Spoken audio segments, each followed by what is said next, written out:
18 अक्टूबर 2004 south के जंगलों से एक एम्बुलेंस बाहर निकली। इस एम्बुलेंस में वो इंसान मौजूद था जिसे पुलिस बीते 20 सालों से पकड़ने की कोशिश में लगी हुई थी। ये एम्बुलेंस कुछ दूर चल के एक पॉइंट पर रुक जाती है। गाड़ी में बैठे लोग ये समझ नहीं पाए कि अचानक से क्या हो रहा है। तब तक एम्बुलेंस के बाहर से मेगाफोन से आवाज गूंजी, हथियार डाल दो, तुम चारों तरफ से घिर चुके हो। इस अनाउंसमेंट के जवाब में एम्बुलेंस से फायरिंग की आवाज आने लगती है। फिर चारों तरफ से गोलियां चलने लगी और बाहर खड़े लोगों ने AK-47 का बर्स्ट पूरी तरह से एम्बुलेंस में झोंक दिया। उस गाड़ी पर करीब 338 गोलियां दागने के बाद अंदर से आवाज आना बंद हो जाती है। अब कुमार गाड़ी के अंदर जाते हैं और कहते हैं कि ऑल क्लियर। इस एम्बुलेंस में मौजूद इंसान कोई और नहीं बल्कि देश का सबसे बड़ा चंदर तस्कर वीरप्पन था। बाहर से फायरिंग करने वाले STF के जवान और IPS विजय कुमार थे।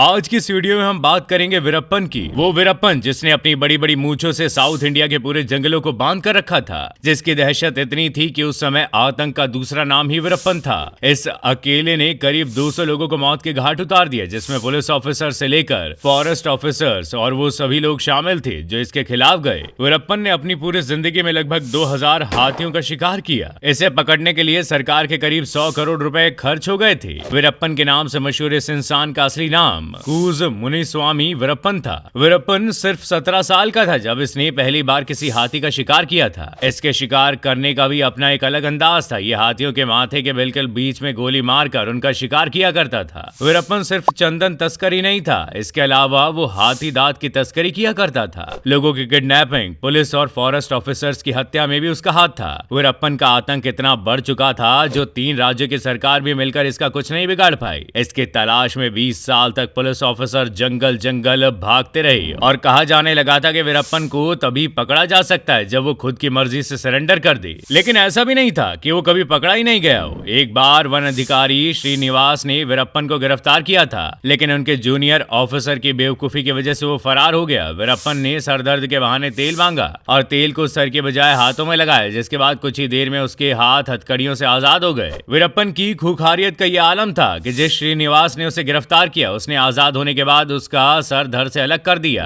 और फिर बाद में उससे अपने साथियों के साथ फुटबॉल खेली थी। वीरप्पन ने जंगलों को ही अपना घर बना रखा था। उसने इन्हीं जंगलों से करीब 10 करोड़ टन चंदन की तस्करी की, जिसकी कीमत करीब $2.5 करोड़ थी। इसके अलावा हाथी की दांतों की तस्करी कर उसने $30 लाख की कमाई भी की। तस्करी में नाम कमाने के बाद वीरप्पन ने धीरे धीरे अपने कदम किडनैपिंग की तरफ बढ़ाए। एक बार तो इसने गलती से 2 फोटोग्राफर को उठा लिया था, जिन्हें बाद में छोड़ दिया गया। वीरप्पन ने बड़ा कांड तब किया जब उसने साउथ इंडिया के मशहूर अभिनेता राजकुमार को किडनैप कर लिया। इसके बाद सरकार पर दबाव बनाना शुरू हो गया। इसके लिए वीरप्पन ने कावेरी विवाद को सुलझाने की मांग की। हालांकि फिर बाद में उसने फिरौती की 50 करोड़ की रकम की मांग की। वीरप्पन को सुपरस्टार रजनीकांत से भी मिलना था। इसी बीच पूरी प्रोटेक्शन के साथ वो वहां उनसे मिलने गए और कहा जाता है कि राजकुमार की रिहाई में ये काफी कामगार साबित हुआ था। 5 स्टार होटल में रहने वाले राजकुमार को वीरप्पन ने 109 दिनों तक जंगलों की हवा खिलाई। वीरप्पन को लेकर सरकार पर दबाव बढ़ने लगा, जिसके बाद वरिष्ठ IPS ऑफिसर विजय कुमार के फोन की घंटी बजती है और स्क्रीन पर फ्लैश होता है अम्मा।